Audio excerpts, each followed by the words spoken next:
saya selaku penyuluh di BPP Gebang ya Mas ya. Program SIMUP ini berjalan dengan lancar. Fokusnya ke CSA itu tadi. Ya, pertanian cerdas iklim.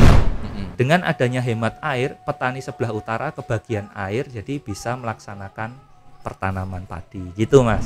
Kalau ketersediaan airnya ada, SDM-nya bisa memanfaatkan secara maksimal, saya yakin kok hasilnya akan maksimal juga dan petani akan mendapatkan hasil yang diinginkan.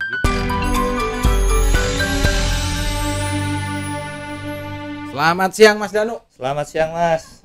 Sehat terus Mas. Sehat. Mas Danu semangat terus nih. Ya, Mas Danu ini penyuluh pertanian di BPP Gebang Kabupaten Cirebon ya? Ya, betul sekali. Saya salah satu penyuluh di Balai Penyuluhan Pertanian Gebang. Di bawah Dinas Pertanian Kabupaten Cirebon, Jawa Barat. Gitu. Jadi BPP, kalau boleh menjelaskan, BPP Gebang itu sendiri itu membawahi 2 kecamatan, yaitu Kecamatan Gebang dan Babakan. Di situ ada 27 desa. Dengan total penyuluh itu kita ada berapa ya?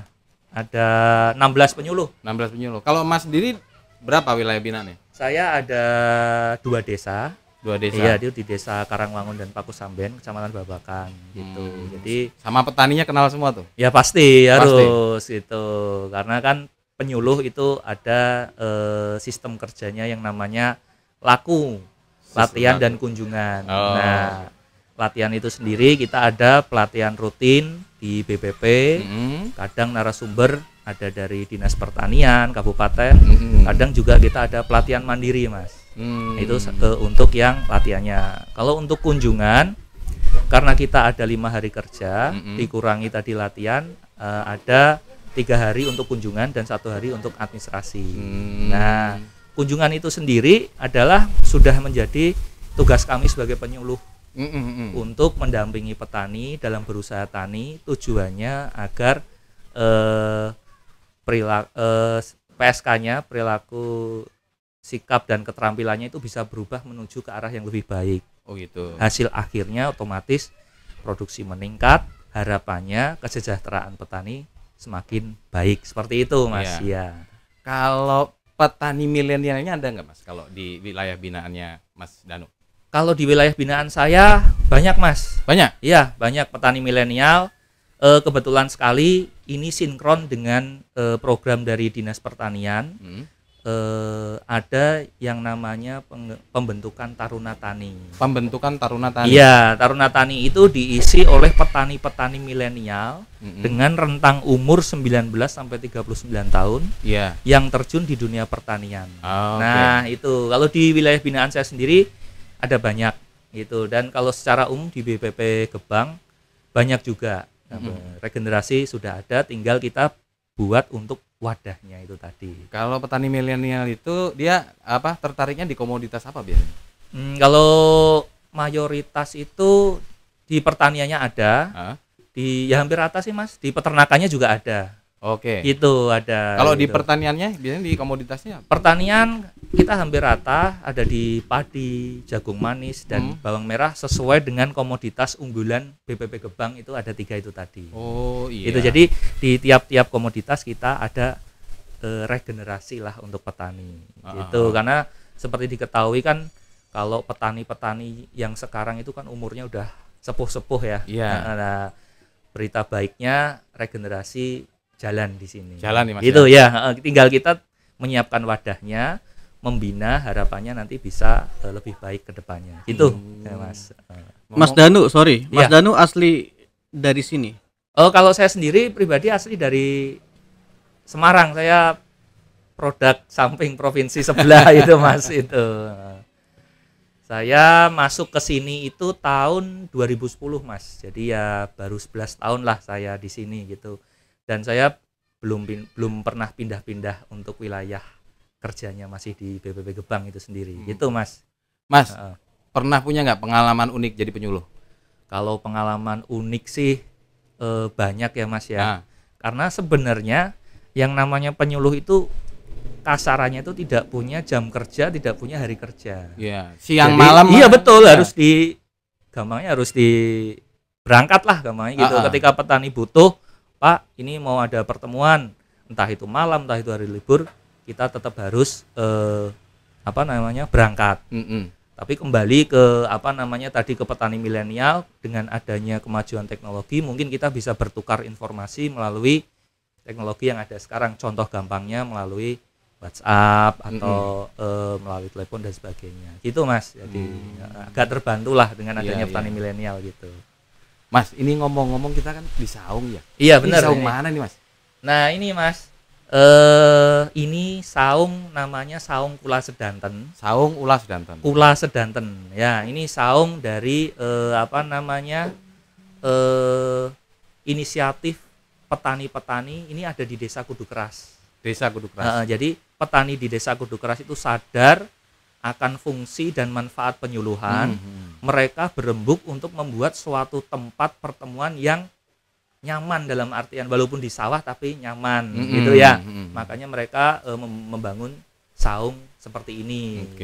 Itu. Nah, kebetulan sekali di saung ini sebelah tuh Mas, itu ada lahan percontohan atau lahan demplot program SIMUP. Mungkin perlu tahu program SIMUP sampean itu. Nah, SIMUP itu sendiri kalau boleh saya menjelaskan itu bahasa Inggris Mas itu ya. Bahasa Inggris. Iya, itu Strategic Irrigation Modernization and Urgent Rehabilitation Project. Waduh, artinya intinya aja lah, intinya proyek atau program rehabilitasi dan modernisasi saluran irigasi strategis gitu. Jadi yang saya sampaikan tadi, BPW Gebang ada 27 desa, itu tidak semuanya tercover program SIMUP. Hanya yang dialiri oleh daerah irigasi Cikesik yang mendapatkan program SIMUP. Nah, itu ada 16 desa dari 17 desa itu. Itu Mas. Kalau kegiatannya sendiri, program SIMUP itu Mas? Kalau SIMUP sendiri kegiatannya banyak ya Mas ya. Mulai dari awal itu ada yang namanya kegiatan TOT. TOT. Nah, apa itu TOT itu? TOT itu Training of Trainer. Training of Trainer. Iya, jadi garis besarnya pelatihan untuk penyuluh. Nah, penyuluh itu dilatih selama beberapa hari di bulan Juli kalau saya nggak salah, tanggal 2020 di Bapeltan Cihea. Bapeltan Cihea. Ya, kita dilatih tentang apa sih pengertian program SIMUP, kegiatan apa yang perlu kita laksanakan di program SIMUP itu sendiri. Nah, fokusnya SIMUP itu sendiri ada yang namanya kegiatan CSA, Mas. Apa itu Mas CSA? Nah, CSA itu namanya kepanjangan dari Climate Smart Agriculture. Bahasa Inggris lagi. Sebentar. Iya. Sebelum terlalu jauh, SIMUP tuh masuk di desa ini sejak tahun berapa sih? Nah, itu SIMUP itu programnya masuk itu kalau dimulai dari TOT ya Mas ya, itu tahun 2020. Tahun 2020. Iya. Itu tahun 2020 kita mempersiapkan SDM-nya dulu. Karena ini sekedar informasi, SIMUP itu melibatkan beberapa kementerian Mas. Kalau waktu saya di pelatihan itu yang pertama ada Bappenas, terus ada Kementerian PUPR, ada Kementerian Keuangan, dan yang terakhir itu adalah Kementerian Pertanian. Oh gitu. Nah, saya sebagai penyuluh di BPW Gebang yang di bawah Kementerian Pertanian itu bertugas untuk menyiapkan SDM-nya, dalam hal ini petaninya. Jadi seperti itu Mas untuk program SIMUP-nya. Gitu. Fokusnya di CSA itu tadi. Berarti termasuk baru ya Mas ya? Baru. Nah, gitu. Karena program baru, apakah ada penolakan dari petani di daerah sini terhadap program ini? Kalau penolakan hampir tidak ada ya, karena ini kan ujungnya nanti sangat bermanfaat untuk petani. Karena kan SIMUP itu sendiri garis besarnya kan tadi saluran irigasi. Saluran irigasi itu kan harapan, karena irigasi itu kan air, sedangkan air itu kan salah satu unsur utama dalam berusaha tani. Kalau ketersediaan airnya ada, SDM-nya bisa memanfaatkan secara maksimal, saya yakin kok hasilnya akan maksimal juga dan petani akan mendapatkan hasil yang diinginkan. Gitu Mas, gitu. Tapi petani sudah mendapatkan nyata ya buat petani hasilnya. Untuk sejauh ini sudah, karena baru mulai 2020 kemarin, kita baru istilahnya fokus di MT3 musim tanam ketiga. Di situ kita sudah menerapkan unsur-unsur utama dari CSA. Nah, kalau tujuannya tadi CSA apa tuh? Tujuannya adalah satu, itu ada beberapa tujuan ya Mas ya, meningkatkan produksi dan produktivitas pertanian. Itu jadi karena sesuai harapan petani kan produksi harus meningkat gitu. Yang kedua, tujuan CSA itu sendiri adalah meningkatkan pengetahuan dan keterampilan petani dalam program CSA itu sendiri. Nah, harapannya setelah petani tahu dan terampil, petani tersebut mau mengaplikasikan ilmu CSA itu di lahan pertaniannya. Terus untuk yang selanjutnya itu untuk mencegah atau mengurangi resiko gagal panen. Karena di CSA tersebut kita lebih teknis untuk bidang pertanian, mulai dari pengolahan lahan sampai dengan pasca panen gitu. Terus untuk yang selanjutnya itu tujuannya adalah mengurangi emisi gas rumah kaca. Nah, emisi gas rumah kaca seperti kita ketahui di beberapa media, kalau kita sering baca-baca gitu ya, ada yang namanya istilah global warming ya, pemanasan global. Nah, kita berusaha mengurangi gas rumah kaca itu. Terus, jadi ini tadi sistem pelatihan itu berantai ya? Berantai dari petugas, ada tadi saya sampaikan TOT, dan nanti itu turun dari petugas ke petani namanya TOF Mas. Iya, itu training of farmer, dan itu sudah kita laksanakan di bulan September kemarin. Dari total beberapa kelompok yang teralir program SIMUP itu tadi, kita ada 25 kelompok. Kita ambil perwakilan dari masing-masing kelompok 1 orang, jadi total 20 orang petani maju ya dalam hal ini. Karena kenapa kita pilih petani maju, harapannya dia nanti bisa menyebarluaskan informasi tentang CSA ini ke anggota yang lainnya gitu. Sama aja materinya TOF itu hampir sama dengan materi TOT, fokusnya ke CSA itu tadi. Ya, pertanian cerdas iklim itu untuk menghadapi perubahan iklim itu tadi. Mungkin gitu Mas. Mas, ini kan ada bahasa yang banyak bahasa Inggrisnya. Betul. Sedangkan petani kita kan mungkin masih keterbatasan soal bahasa ini kan. Terus gimana cara Mas sebagai penyuluh mentransfer bahasa-bahasa yang asing ini ke petani gitu? Iya. Jadi gini, yang namanya penyuluhan itu kan pendidikan orang dewasa ya Mas ya. Kita tidak bisa melaksanakan pendidikan seperti anak sekolah. Harus masuk jam sekian, harus pakai seragam, tidak boleh sambil makan atau apa. Kita tidak bisa kalau penyuluhan seperti itu. Begitu juga dalam menyampaikan bahasa-bahasa yang bahasa tidak dipahami oleh petani. Kita banyak kok strategi dari penyuluh itu, karena kita juga dibekali dulu teknik penyuluhan untuk menghadapi pendidikan orang dewasa itu. Jadi kita menggunakan bahasa-bahasa yang mudah dimengerti. Kita ambil fokus kegiatannya apa, kita sampaikan tujuannya apa, manfaatnya apa. Jadi harapannya nanti petani bisa memahami gitu Mas. Mas, balik lagi Mas ke TOF tadi Mas. Betul. Petani nih setelah dilatih, ada nggak perubahan? Kalau perubahannya sejauh ini yang kami amati melalui laporan juga dari teman-teman PPL yang lain, otomatis PPL yang ada program SIMUP-nya, ada beberapa perubahan perilaku dari petani dalam berusaha taninya gitu. Jadi yang pertama itu tadi penggunaan bahan organik itu semakin meningkat, menggunakan pupuk organik. Terus juga mekanisasi pertanian juga sudah mulai berjalan. Terus juga penggunaan sistem tanam jajar legowo.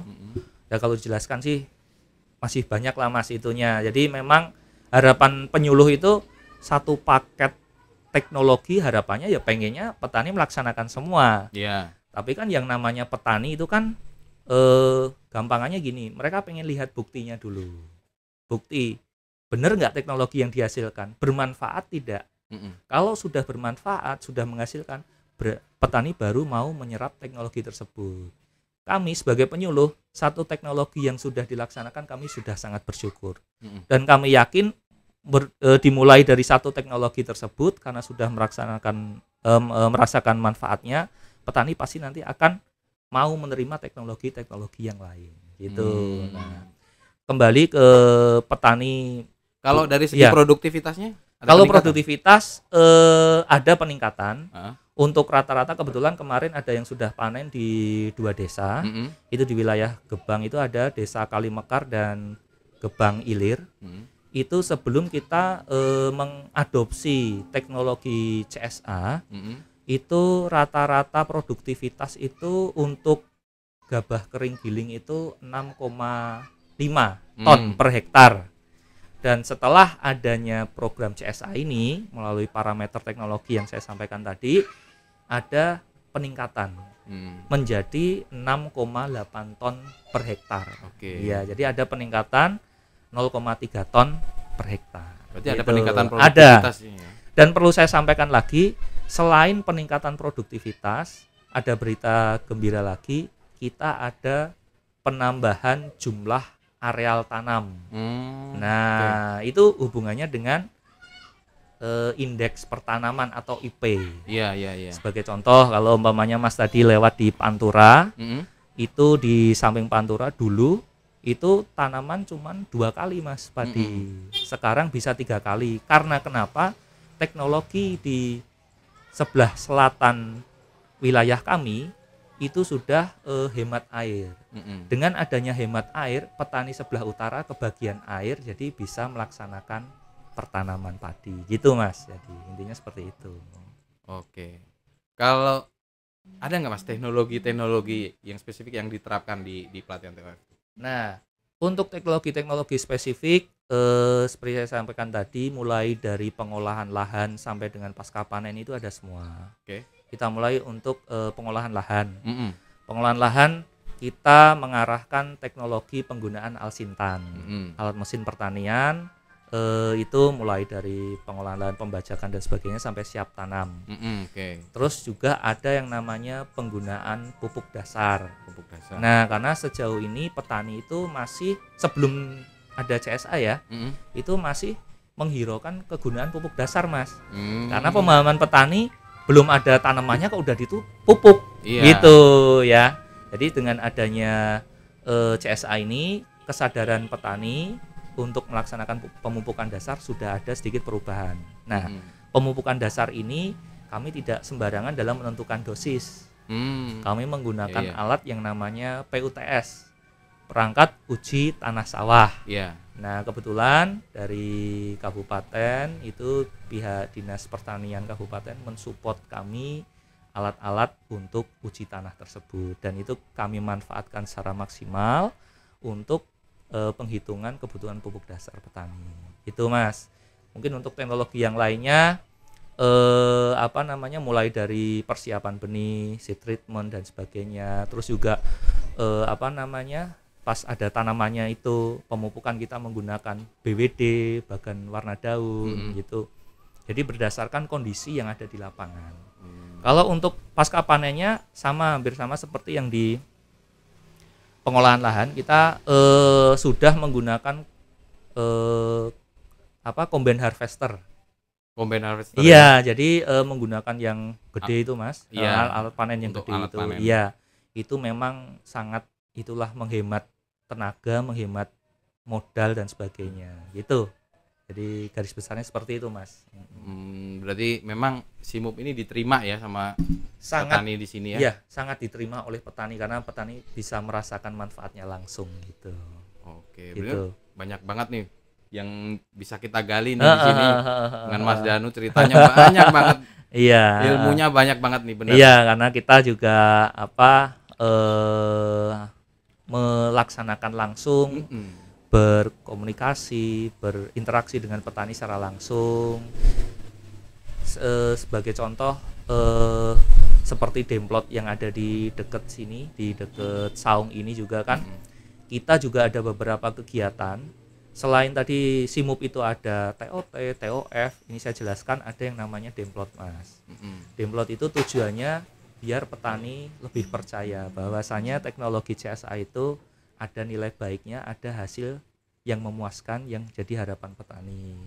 Itu ada di Demplot ini, kita ada beberapa kegiatan.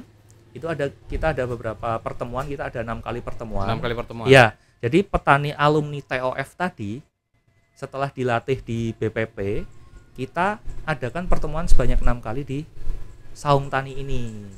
Saung taninya ada, demplotnya ada, jadi petani bisa langsung menyerap ilmunya gitu. Terus juga kita rutin mengadakan pengamatan rutin, biasanya dijadwalkan tiap hari Rabu. Itu TOT dibantu oleh penyuluh wilayah binaan sini dan petani pelaksananya di situ. Kita mengamati OPT, pertumbuhan, terus nanti kita juga pecahkan solusinya di sini gitu. Jadi seperti itu, Mas. Mas, ada kisah lucu atau unik nggak dalam sosialisasi SIMUP ini ke petani? Nah, itu seperti yang ditanyakan tadi, lucunya tuh SIMUP kita jelaskan ke petani. SIMUP adalah strategic irrigation modernization and urban gini. Pak, itu bahasa mana sih, Pak? Gitu. Jadi itu jadi hal-hal kecil seperti itu mungkin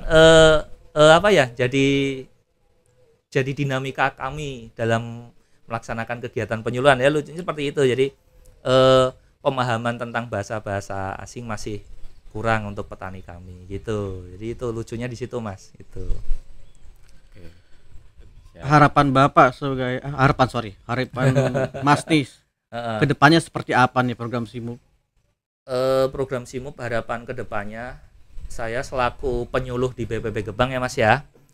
Program SIMUP ini berjalan dengan lancar. Satu itu ya, lancar dalam artian lancar dalam pelaksanaan programnya dan juga lancar dalam aplikasi di lapangannya. Dalam artian petani bisa menerapkan teknologi yang diajarkan itu tadi.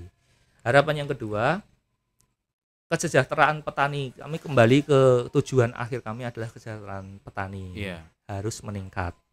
Kalau diminta untuk harapan yang di luar itu, harapannya karena ini sudah terbukti, SIMUP ini kan baru fokus di DI Cikesik. Sedangkan BPP Gebang itu ada yang namanya Ciberes juga, DI Ciberes. Harapannya kedepannya ada program serupa untuk daerah irigasi lainnya, karena ini sudah terbukti dari peningkatan produktivitas, juga ada pertambahan IP tadi ya. Harapannya untuk DI yang lainnya bisa tercover program SIMUP gitu, Mas. Oke, mantap sekali nih informasinya nih dari Mas Danu, penyuluh pertanian di BPP Gebang. Iya. Oke, kapan-kapan ini kita ulik-ulik lagi nih informasi. Boleh, mangga. Kalau ada waktu main ke BPP nanti kita jelaskan tentang ya dasar-dasar tentang BPP Gebang lah gitu. Jadi nanti syukur-syukur nanti bisa kita ajak ke petani-petani, ke kelompok-kelompok yang jadi andalan kami gitu, Mas. Oke. Terima kasih Mas Danu. Sama-sama Mas Vito. Oke. Cukup sekian, kita jumpa lagi di episode selanjutnya di Bistan, bincang seputar pertanian.